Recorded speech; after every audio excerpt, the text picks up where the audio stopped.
చేతికి ఎదిగిన ఇద్దరు పిల్లలు కూడా ఈరోజు దూరం అయిపోయారు కోడలతో పాటు.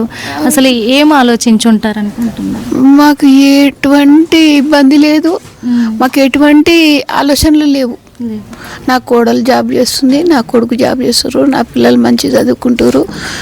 నాకు ఇడికే సంతోషము. మేము ఇక్కడ ఇంత మంచిగా ఆరోగ్యంతో ఉండాలి. నా కొడుకుది పుట్టినరోజు, కోడలు ఇదైన రోజే. అయితే పొద్దున్నే స్నానం చేసిండు, దీపం ముట్టించినాక నా కొడుకు వారం అవుతుంది ఫోన్ చేస్తలేడేందని అన్నాడు.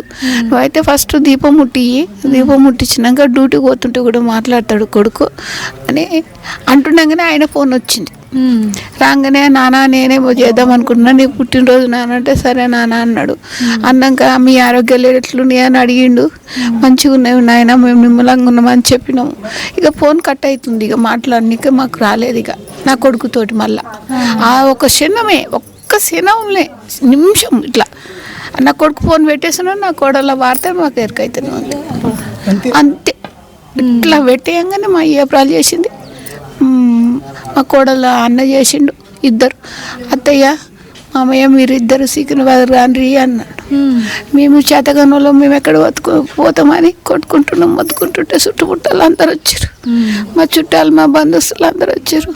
మాకు ఎటువంటి ఇబ్బంది లేదు లేదు లేదు నా కోడలతో లేదు, నా కొడుకులతో వాళ్ళతో లేదు నాకు ఇబ్బంది. చేతికి ఇటు అత్తయ్య మాత్రం చాలా క్లియర్గా, ఇటు విజయారెడ్డి అత్త ఏం చెప్తుంది, మాకు ఎలాంటి ఫైనాన్షియల్ ప్రాబ్లమ్స్ లేవు, ఆర్థిక ఇబ్బందులు అసలు లేనే లేవు. ఇద్దరు కొడుకు కోడలు మంచి ఉద్యోగాలు చేస్తున్నారు, పిల్లలు మంచి చదువులు చదువుకుంటున్నారు, మంచిగా ఆరోగ్యం కాపాడుకుంటే చాలు, అలాంటి జీవితం లీడ్ చేస్తున్నాం మేము, అంతా బాగుంది అన్నారు.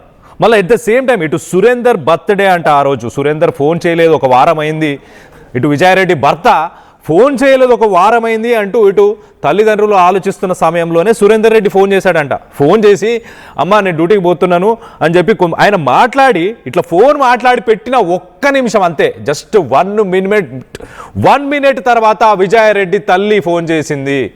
ఫోన్ చేసి మీ కోడలు ఇంకా లేదు, మీరు సికింద్రాబాద్కి రండి అంటూ ఇటు అత్త మామని ఇయ్యపురాలు, ఇటు విజయారెడ్డి తల్లిదండ్రులే, విజయారెడ్డి తల్లే ఫోన్ చేసి మరి నా కూతురు లేదు ఇంకా, మీ కోడలు లేదు ఇంకా, మీరు రండి అంటూ ఇటు మొత్తానికైతే ఇటు అత్త కూడా చెప్పుకొస్తుంది. అత్త చెప్పిన వర్షన్ అయితే చాలా క్లియర్గా ఇటు కొడుకుతో మాట్లాడిన నెక్స్ట్ మినిట్ అంటే ఇన్సిడెంట్ అయిన సమయంలో విజయారెడ్డి ఇటు భర్తకు ఫోన్ చేయలేదు, ఇటు ఎవరికి ఇంటిమేషన్ చేయలేదు. కానీ లాస్ట్ ఫోన్ కాల్ అయితే ఇటు అన్న చిరంజీవికే లాస్ట్ ఫోన్ కాల్ వెళ్ళినట్టు ప్రస్తుతానికి ప్రిలిమినరీ ఇన్వెస్టిగేషన్లో ఇటు అన్న పేరే బయటకు వస్తుంది, చిరంజీవి పేరే బయటకు వస్తుంది. సో మొత్తం మీద ఒక్కసారి దీనికి సంబంధించి ఇటు మా ప్రతినిధి నిర్మల లైన్లోనే ఉన్నారు, నిర్మలతో మాట్లాడదాం ఒక్కసారి. నిర్మల, ఇటు అత్త మాత్రం ఇటు కొడుకుతో ఫోన్ మాట్లాడి ఫోన్ పెట్టేసిన నెక్స్ట్ మినిటే ఇటు మా వియ్యపురాలు అంటే విజయారెడ్డి తల్లి ఫోన్ చేసి మీ కోడలు లేదు ఇంకా అంటూ చెప్పారు, సికింద్రాబాద్కి రావాలని కోరుతున్నారు అని చెప్పుకొచ్చారు. మా వయసు అయిపోయింది, మేము ఎక్కడికి వెళ్ళాలో మాకు అర్థం కాలేదు, మా మానసిక స్థితి కూడా అప్పుడు సరిగ్గా లేదు అంటూ ఇటు అత్తయ్య చెప్పుకొచ్చింది. ఒకసారి సిరీస్ ఆఫ్ ఈవెంట్స్ చెప్పండి. మీరు ఇటు విజయారెడ్డి తన కూతురికి సంబంధించి కొంత స్నాక్స్ ఇవన్నీ కూడా షాపింగ్ చేసింది అని చెప్పుకొచ్చారు. అది ఎప్పుడు జరిగిన ఇన్సిడెంట్? అది 28న కూడా జరిగిన విషయం కూడా ఇదంతా కూడా. ఎందుకంటే 27న పాప ఎగ్జామ్ రాయడానికి వచ్చినప్పుడు మళ్ళీ 28న తనని హాస్టల్లో దిగబెట్టే క్రమంలోనే ఉదయమే తల్లి కూతుర్లు విజయారెడ్డి అలాగే చేతనారెడ్డి ఇద్దరు కూడా అంటే కూతురు వాళ్ళిద్దరు కూడా హ్యాపీగా కారు వాష్ చేసుకున్న తర్వాత విజయారెడ్డి వెళ్ళి బయటికి వెళ్ళి అన్నీ కూడా సరుకులన్నీ తీసుకొని స్నాక్స్ తీసుకొని రావడం కూడా జరిగింది అని అక్కడే గత ఒక 3.5 years అంటే 3.5 సంవత్సరాలుగా వాళ్ళు రెంటుకుంటున్న వ్యక్తులందరూ కూడా చెప్పడం జరిగింది. మేమే షాక్లో ఉన్నాం, అసలు ఎందుకు ఇలాంటి నిర్ణయం తీసుకుంది, అసలు అలాంటి నిర్ణయం తీసుకునే వ్యక్తే కాదు మా విజయక్క అని వాళ్ళు ఎంతో ప్రేమగా చెప్తున్నారు. పిల్లలు చాలా అమాయకులు, వాళ్ళ అమ్మ ఎట్లా చెప్తే అట్లా వింటారు, వాళ్ళ అమ్మ మీద ప్రేమ చాలా ఉంది వాళ్ళకి.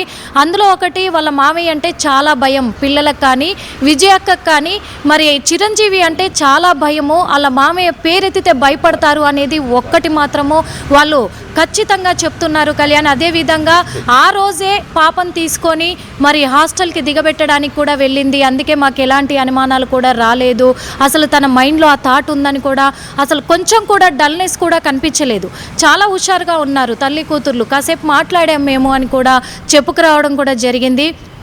అక్కడ ఏరియాలో చుట్టుపక్కల నివాసం ఉంటున్న నైబర్స్ అంతా కూడా వాళ్ళు ఒకటే చెప్తూ ఉన్నారు, తను ఎవరితో గొడవలు పెట్టుకునే మనిషి కాదు, అలా అని చెప్పేసి తను ఎవరి విషయాల్లో జోక్యం చేసుకునే వ్యక్తి కూడా కాదు, ఎవరితో ఎక్కువ మాట్లాడే వ్యక్తి కాదు, తన పనేంటో తను చేసుకొని ఎప్పుడు వస్తుంది ఎప్పుడు వెళ్తుంది అది ఒక్కటే చూస్తూ ఉంటాం, క్యాబ్ వస్తుంది కాబట్టి తన విషయంలో ఎలాంటి డౌట్ లేదు. ఇంకొకటి ఏంటంటే మొత్తం కూడా వాళ్ళ అమ్మ ఆధ్వర్యంలో వాళ్ళ అన్న చిరంజీవి ఆధ్వర్యంలోనే మొత్తం వాళ్ళది నడుస్తూ ఉంటుంది కాబట్టి వాళ్ళను ప్రశ్నిస్తేనే విషయాలు బయటపడతాయి అని చెప్పేసి అక్కడ నివాసం ఉంటున్న వాళ్ళు చెప్పారు. మీరు ఒక్కసారి లైన్లో అలానే ఉండండి, ఒక్కసారి మీరు లైన్లో ఉండండి. ఇటు పిల్లల గురించి తాతయ్య అంటే ఇటు విజయారెడ్డి వాళ్ళ మామ, ఇటు సురేందర్ రెడ్డి తండ్రి ఏం చెప్పాడు, ఒక్కసారి పిల్లల గురించి ఏం చెప్పాడు, పిల్లలు ఎలాంటి వాళ్ళు అనేది ఒక్కసారి ఆయన మాటల్లో వినే ప్రయత్నం చేద్దాం. ఎలాంటి గొడవ లేదు, ఎవ్వరితోనే మా కొడుకులు దాకు మాకు లేదు, మా కోడలు మాకు లేదు, అన్నదమ్ములు లేదు, ఎవ్వరు లేదు. అది ఏం జరిగిందో మాకే లేదు. మేము ఏం అనుకుంటలేము, మాకేం తెలుసు, మేము ఏడు ఉంటుంది మాకేం తెలియదుగా. మేము వాడు ఉండి మాకు చెప్తున్నాం, మాకేం చెప్పలేదు. ఆమె ఇట్లా ఫోన్లో చేసి ఇప్పుడు చెప్పలేదు. మా కొడుక్కి నేను అలా పుట్టినరోజు వారానికి ఒకసారి నా కొడుకు ఫోన్ చేస్తాడు. పూజ చేస్తే మా వారమని నా కొడుకు ఫోన్ చేయలేదు ఏం సంగతి అని స్నానం చేసి పూజ చేసి చేద్దామని అనుకుంటున్నా. అప్పుడే ఫోన్ చేసిండు, డాడీ ఎట్లుంది ఆరోగ్యమా అంటే పర్లేదు బిడ్డ అన్న, అమ్మకి జ్వరం వస్తున్నారా అంటే అదే నాయన ఇది పుట్టినరోజు కదా వాడి హ్యాపీ బర్త్డే అన్న. సరే డాడీ మా తర్వాత మాట్లాడతాని పెట్టేసిండు. కొద్దిసేపటికి చెప్పినట్టు ఫోన్ వచ్చింది మాకు. ఫోన్ అంగడి సిగ్నల్ రమ్మంటే ఎందుకమ్మంటే మీ కోళ్ళు చచ్చిపోయిందని. అరే హార్ట్ అటాక్ చచ్చిపోయిందేమో అనుకున్నా అంతవరకు నేను అనుకొని ఎవరు చెప్పలేదు, ఒక్క బొక్కలు అని చెప్పారు. ఏమో హార్ట్ అటాక్ వచ్చింది హాస్పిటల్కి చచ్చిపోయిందేమో అని ఆ ఉద్దేశం అనుకున్నా. మళ్ళీ మా అబ్బాయి ఫోన్ చేసి ఎంబడి ఫోన్ చేసిండు. మా అబ్బాయి చెప్పారేమో వాళ్ళు మళ్ళీ ఎంబడి డాడీ అంత అయిపోయింది డాడీ అని.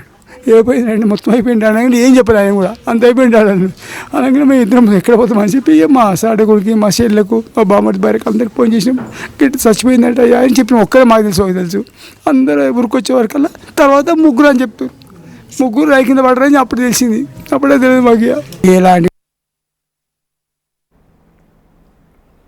రైట్ నిర్మల, మీరు లైన్లో ఉండండి ఒక్క నిమిషం. ఒక్కసారి చూస్తే కనుక ఇటు తాతయ్య మాట్లాడిన మాటలు మనం చూస్తే ఫస్ట్ మేము ఇక్కడున్నాము వాళ్ళు అక్కడ ఉన్నారు అంటే ఇటు విజయారెడ్డి తల్లి దగ్గర ఉంది కదా, మాకు అసలు విషయాలు తెలిసేది కాదు పెద్దగా, మాకు విషయం తెలియదు అంటూ చెప్పుకొచ్చే ప్రయత్నం చేశాడు. తర్వాత ఇటు విజయారెడ్డి భర్త అంటే ఇటు తన కొడుకు సురేందర్ బర్త్డే ఉండే ఫోన్ మాట్లాడాము, ఒక్క నిమిషం అయిపోయిన తర్వాత మాకు ఫోన్ వచ్చింది, ఒకటే ముక్కలో చెప్పారు, ఒకటే ముక్కలో చెప్పి ఫోన్ పెట్టేశారు. దాని తర్వాత నెక్స్ట్ మినిట్ మా కొడుకు సురేందర్ రెడ్డి ఫోన్ చేశాడు. ఫోన్ చేసి నాన్న అంతా అయిపోయింది నాన్న అని చెప్పేసి బాధతో ఇటు కొడుకు చెప్పడం, దాని తర్వాత ఫస్ట్ ఒక్కరే అని చెప్పారు, దాని తర్వాత ముగ్గురు అని తర్వాత చెప్పారు అంటూ ఇటు తాతయ్య చెప్పుకొస్తున్నాడు. తాతయ్య వర్షన్ అయితే చాలా క్లియర్గా బాధలో ఉన్నాడు. ఇటు కొడుకు ఫ్యామిలీ కూలిపోవడాన్ని ఆయన బాధపడుతున్నాడు. అలాగే మా వయసు పెద్దది, మేము ఏం చేయలేని స్థితిలో ఉన్నాం అనేది ఆ నిస్సహాయత కూడా ఆయన మాటలో చాలా క్లియర్గా కనిపిస్తుంది. మరింత దీని గురించి డిస్కస్ చేసే ప్రయత్నం చేద్దాం. మా ప్రతినిధి నిర్మల లైన్లోనే ఉన్నారు. ఒక్కసారి నిర్మల, ఇటు తాతయ్య అయితే కొన్ని కొత్త పాయింట్స్ చెప్పారు. ఆయన చాలా క్లియర్గా మేము ఇక్కడున్నాము వాళ్ళు అక్కడ ఉంటారు, మాకు పెద్దగా కమ్యూనికేషన్ ఆ విషయాలు తెలియదు ఎప్పటికప్పుడు ఇమీడియట్గా, కానీ మా కోడలైతే బంగారం, మా పిల్లలు కూడా బంగారం, బాగా చదువుకునే వాళ్ళు అని చెప్పాడు. అలాగే కొడుకుతో ఫోన్ మాట్లాడాము, దాని తర్వాత వాళ్ళు ఫోన్ చేసి ఒకటే ముక్క చెప్పారు మాకు, ఏంటి ఇలా జరిగింది అని చెప్పేసి. దాని తర్వాత వెంటనే ఫోన్ చేశాడంట, దుబాయ్లో ఉన్న కొడుకు వెంటనే ఫోన్ చేసి నాన్న అంతా అయిపోయింది నాన్న, ఇంకా లైఫ్ అయిపోయింది ఇంకా నాది అన్న పద్ధతిలో ఆ కొడుకు చెప్పుకున్నాడు, ఆ బాధ చెప్పుకున్న తరువాత ఫస్ట్ ఒక్కరే అని చెప్పారంట, దాని తర్వాత మళ్ళీ ముగ్గురు అని చెప్పారంట. Local to global news at your fingertips, మీ చేతిలో ఒక ఆయుధం. Download Raw TV app.